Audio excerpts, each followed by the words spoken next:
오늘 우리들이 살고 있는 시대는 타인을 위해 수고하며 희생하는 것보다는 자신의 권리와 이익을 주장하는 것이 더 장려되는 세상을 우리는 살아가고 있습니다. 그래서 세상을 살아가면서 자기의 권리를 조금이라도 침해하는 상황들이 생기면 거침없이 법으로 고소하거나 아니면 투쟁하여 싸우며 자신의 권리를 끊임없이 찾아가는 모습들을 우리는 흔하게 볼 수가 있습니다. 자기의 권리를 주장하는 것 중요합니다. 그것을 포기해야 된다라는 것은 아닙니다. 그러나 그러한 삶 가운데 우리가 중요시 여겨야 될 부분이 있다라는 것이죠. 만약 세상을 살아가는 우리가 모두가 자기의 권리만 주장하면서 살아가면 세상은 어떻게 될까요? 이 주제에 대하여 요즘 집중되고 있는 하나의 도시가 있는데 바로 샌프란시스코입니다. 샌프란시스코는 우리가 잘 알고 있는 것처럼 부와 성공과 자유의 도시입니다. 그 도시에는 우리가 잘 알고 있는 실리콘밸리가 그 도시 안에 위치하고 있습니다. 그곳에서 수많은 IT 기업들이 성장하며 나오고 있죠. 우리가 잘 알고 있는 애플이나 아니면 테슬라나 트위터와 같은 대형 기업들이 바로 이 도시 안에 있습니다. 그래서 이 도시 안에서는 성공, 실리콘밸리가 있기 때문에 성공이 이 도시의 상징이기도 하고 또 그 안에서 창출되고 있는 막대한 부로 인하여 도시가 갖고 있는 부가 이 도시의 특징이 되기도 합니다. 얼마만큼의 부를 갖고 있는가 보면 조금씩 시기마다 다르긴 하지만 우리는 이제 저소득이라 해서 정부에서 이 도움의 지원을 받게 되는데 정부의 기준이 한 4인 가족 기준으로 한 200만 원 초중반대가 그 기준이 된다고 합니다. 그런데 실리콘밸리에서는 연봉 한 7, 8천을 벌게 되면 저소득이라고 봅니다. 그래서 수익을 많이 못 벌어서 도와줘야 된다 그러면서 시에서 이 도움에 대한 재정 지원이 나오게 됩니다.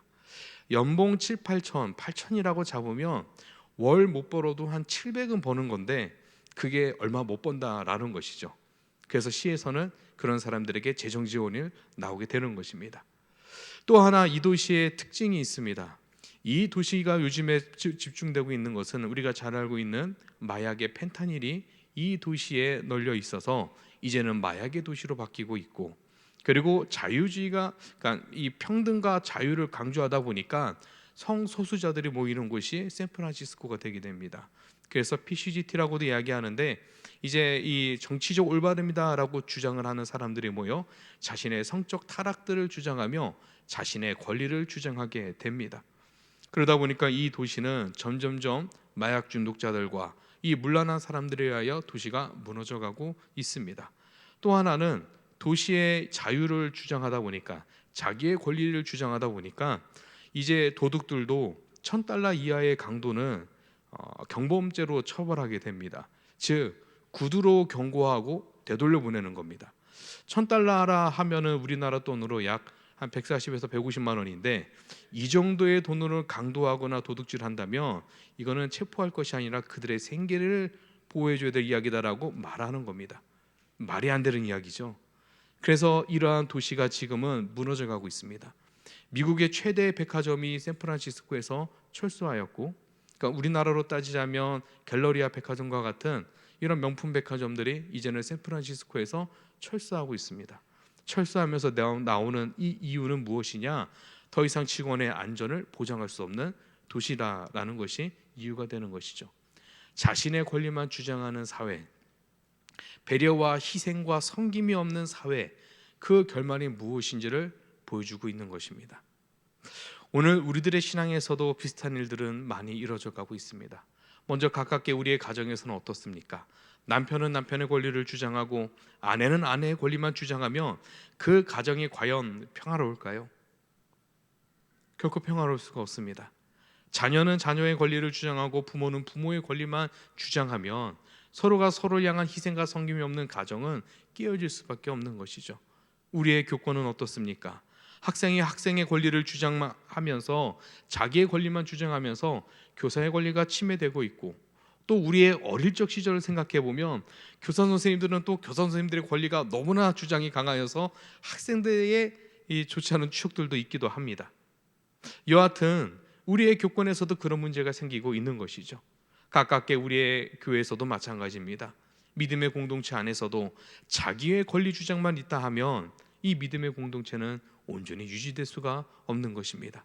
사도 바울은 오늘 본문을 통하여 우리들에게 굉장히 중요한 메시지를 전해주고 있는데, 자기의 권리도 중요하지만 성도가 주 안에서 수고하고 희생하며 섬기는 그 수고가 결코 헛되지 않음을 우리들에게 가르치고 있는 것입니다.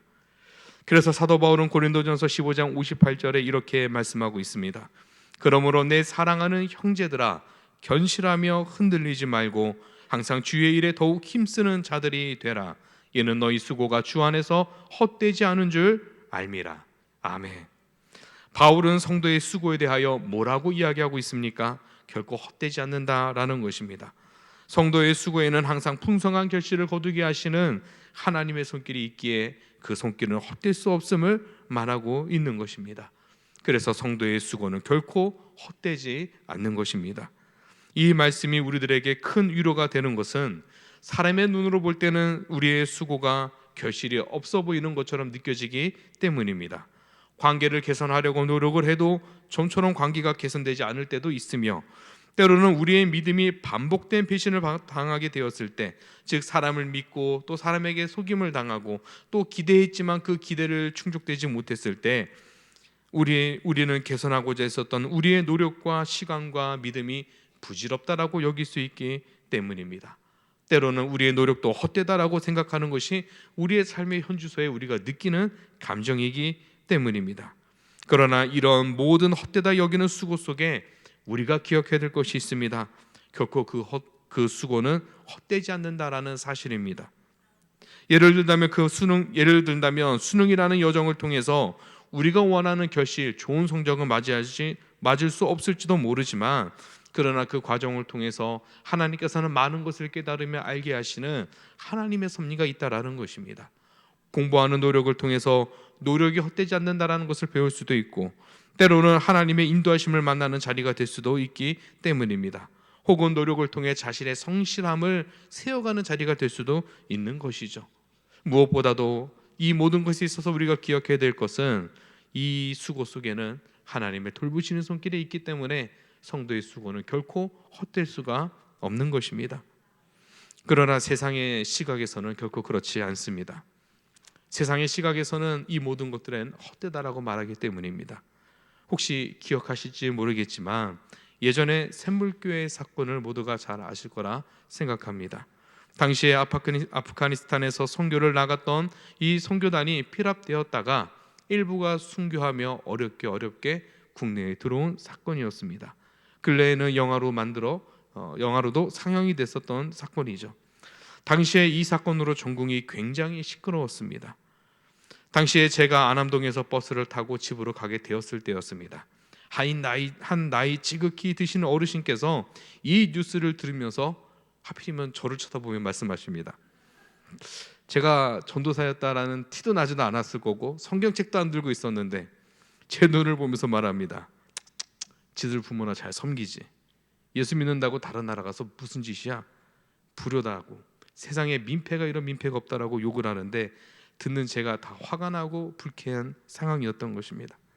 그러나 그 자리 가운데 하나 쓸쓸함을 가지면서 깨닫게 된 것은, 믿지 않는 사람들에게는 교회에 모여 수고하며 힘쓰는 것, 그리고 해외에 나아가 선교하며 헌신하며 희생하며 수고하는 것이 헛된 것일 것처럼 보일 수 있다라는 사실입니다. 왜 그렇습니까? 성도의 수고와 헌신에는 세상에서 찾고자 하는 결실이 주어지지 않기 때문입니다. 돈이 생기거나 더 건강해지거나 직장에서 진급하거나 세상의 부와 명예를 걷는 것이 성도의 헌신 속에는 없기 때문입니다. 그래서 믿지 않는 자들에게는 성도의 수고는 헛될 수밖에 없는 것입니다. 그런데 성경은 다르게 이야기하고 있습니다. 성경은 성도의 수고에 대하여 세상과 다르게 바라보고 있습니다. 성도의 수고가 헛되다라고 말하지 않는 것입니다. 오히려 성도의 수고에는 아름다운 결실이 주어짐을 우리들에게 약속하고 계십니다. 고린도전서 15장 57절 말씀에 이렇게 말씀합니다. 우리 주 예수 그리스도로 말미암아 우리에게 승리 주시는 하나님께 감사하노니. 57절은 성도의 수고의 승리를 말씀하고 있습니다. 정확하게는 성도의 수고는 승리를 주시는 하나님이 성도의 수고 가운데 있다라는 것입니다. 무슨 말입니까? 성도의 수고에는 승리를 선물로 주시는 하나님이 계시기에 성도의 수고는 헛될 수 없으며 오히려 복되다라는 것입니다. 신명기 11장 14절의 말씀을 보시면 이러한 하나님의 모습을 우리들에게 잘 보여주고 있습니다. 신명기는 모압에서 가나안 땅을 눈앞에 둔 상황에서 그 비탈긴 넓은 평지에서 주어진 말씀입니다. 우리는 이것을 모압 평지라고 부르는데 이때 신명기 11장 14절에서 하나님은 이스라엘에게 이렇게 말씀하십니다. 여호와께서 너희의 땅에 이른 비 늦은 비를 적당한 때에 내리시리니 너희가 곡식과 포도주와 기름을 얻을 것이요. 무슨 말씀입니까? 하나님께서 그들의 수고 가운데 결실을 맺게 해주시겠다라는 것입니다. 그들의 수고가 홍수로 가뭄으로 헛되게 되려 할 때마다 그들의 수고를 채우시는 하나님의 손길을 약속하고 있는 것입니다. 이것이 이스라엘에게 가장 큰 위로가 되는 것은 그들은 자신의 광야의 생활 동안에 구름기둥과 불기둥으로 매일 아침 만나와 메추라기로 자신의 필요를 채우시고 공급하신 하나님을 만나고 있기 때문입니다. 아마도 그들에겐 두려움이 있었을 겁니다. 광야를 떠나 이제 그 약속의 땅에 들어가면 이 하나님으로부터 멀어지는 것이 아닌가, 하나님이 지금과 같이 동일하게 우리와 함께하고 계신 것이 아닌가 의심할 수도 있는 상황입니다. 이때 하나님께서 주시는 말씀은 너희가 가나안 땅에 들어간 이후에서도 구름기둥과 불기둥으로 함께하는 것과 같이 이른 비와 늦은 비로 너희들의 필요를 채우고 지키고 보호하시고 너희의 수고 가운데 그의 합당한 결실을 맺게 하시는 하나님의 손길이 있을 것임을 약속하고 있는 것입니다. 우리는 이러한 하나님의 사랑을 향하여 자발적인 사랑이다라고 우리는 고백합니다. 하나님의 자발적인 사랑. 우리가 요청한 것도 아니고 우리가 하나님 앞에 요구하는 것도 아님에도 불구하고 그러할 자격이 없음에도 불구하고 우리를 사랑하심으로써 이스라엘 백성들을 사랑하시고 긍휼히 여기심으로써 먼저 된 사랑의 모습을 표출해 주시는 것입니다. 이 약속이 성도들에게도 중요한 것은 하나님께서는 동일한 사랑으로 우리들에게도 약속하고 계시기 때문입니다. 그래서 신약성경 고린도전서 15장 58절에서는 사도 바울은 주 안에서 헛된 수고가 없음을 고백한 이유인 것입니다. 왜 그런 것일까요? 하나님께서 그 모든 필요를, 그 모든 수고의 결실을 맺게 하실 것이기 때문입니다. 오늘 저와 여러분들도 마찬가지입니다. 우리의 인생에, 우리의 노력에, 우리의 수고에 우리가 원하는 결실을 맺지 못할 수도 있습니다. 자식 농사, 제가 드릴 말씀은 아니지만 제 아들 딸은 아직 6살, 9살이라 자식 농사가 우리의 뜻대로 되지 않을 수도 있습니다. 때로는 우리가 이 땅 가운데서 오랫동안 투자했던 우리의 사업의 결실이 우리가 원하는 것만큼 맺혀지지 않을 수도 있습니다. 때로는 우리가 이 땅에서 구역에서 헌신하며 수고하며 많은 가정을 품고자 했었지만 그 결실이 우리의 기대만큼 돌아오지 못할 수도 있는 것입니다. 그러나 이 안에서 우리가 기대해야 될 것이 무엇입니까? 그럼에도 불구하고 우리의 수고는 결코 헛되지 않는다라는 것입니다. 왜 그런 것일까요? 주 안에서 주어진 성도의 수고 속에서는 풍성한 결실을 맺게 하시는 하나님이 함께하고 계시기 때문입니다. 그렇기 때문에 우리는 당장 우리 눈앞에 보이지 않는 그 결실을 가지고 흩어지는 것처럼 보이는 그 상황을 가지고 좌절하거나 무너지지 마시기 바랍니다. 오히려 믿음으로 쓰시는 우리 원나교회 성도 여러분들이 되시길 축복합니다. 저는 이것을 느끼는 것이 우리 원당교회에 다시 돌아오면서 느꼈던 부분이었습니다. 다시 돌아오면서 제가 12년 전에 있다가 다시 이제 6년 전 들어오게 되면서 두 가지를 좀 기대해 봤습니다. 하나는 그때 중등부 때 가르쳤던 친구들이 이제 24, 5살이 되었을 텐데 어떤 모습으로 성장했을까가 굉장히 기대됐었고요.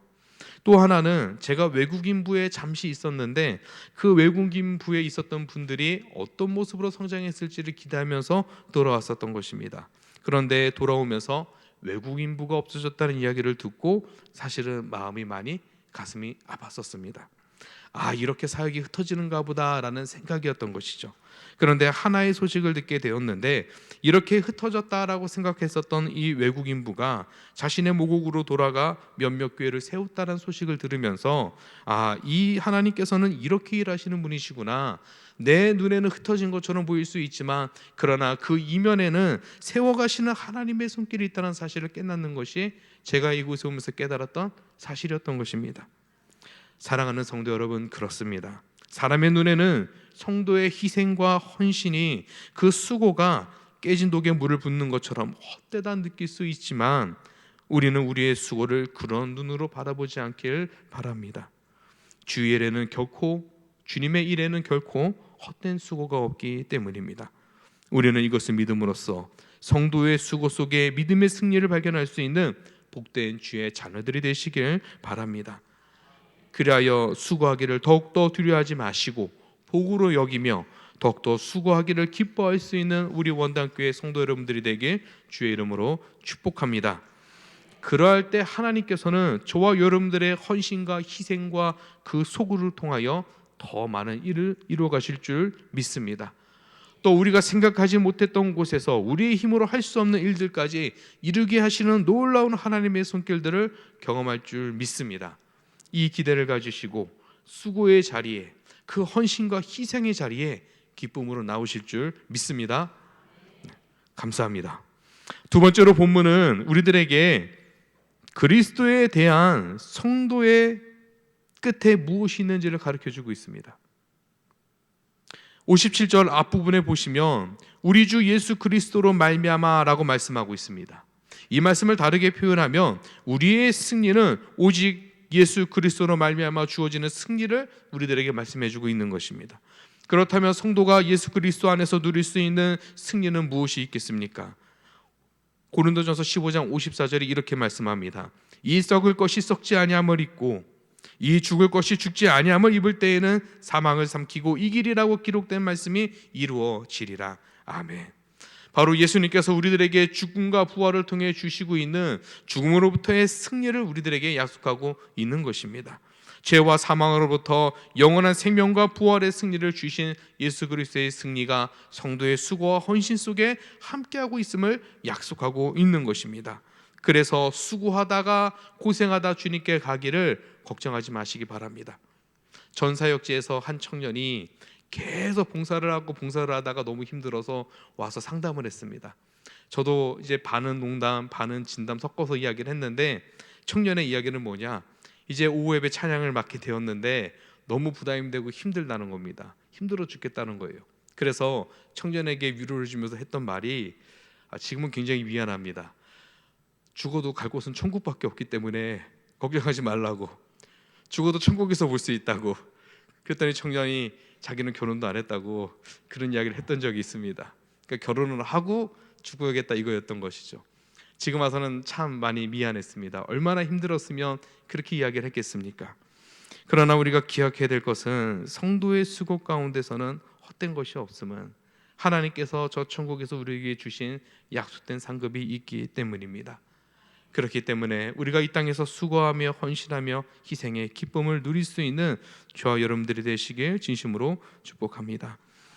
끝으로 우리는 주의 일에 더욱더 힘쓰는 원당교회가 되길 소망합니다. 특별히 한 해가 져가고 새로운 직분자를 서가고 있는 자리 가운데 있습니다. 교회 안에는 많은 수고의 손길들을 요청하고 있는 자리 가운데 있습니다.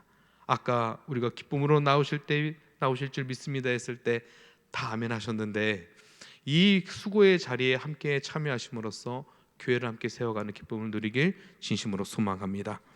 그리고 간접적으로라도 우리가 함께 참여하는 방법이 있습니다. 바로 격려와 감사로 함께하는 것입니다. 교회 안에는 많은 성도님들의 헌신과 희생의 수고로 우리 원당교회가 아름답게 세워져 가고 있습니다.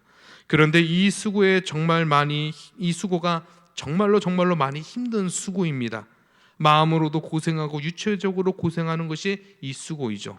예를 들면 주일학교 교사는 주중에 방공부를 준비하게 되고 주일 아침에는 일찍 일어나서 나오게 됩니다. 이 결혼한 가정에는 아침이 얼마나 전쟁입니까? 애들 씻기고 준비고 자기 아이들도 다 유치부, 유년부, 초등부에 보내면서 본인도 교사로 일찍 나와야 되는 겁니다.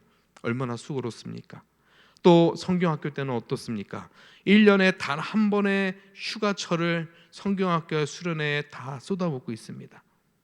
또 주방은 어떻습니까? 여름에는 땀을 흘리며 수고하고 추운 겨울에는 찬물에 손을 담그며 성도의 식사를 책임져주고 있지 않습니까?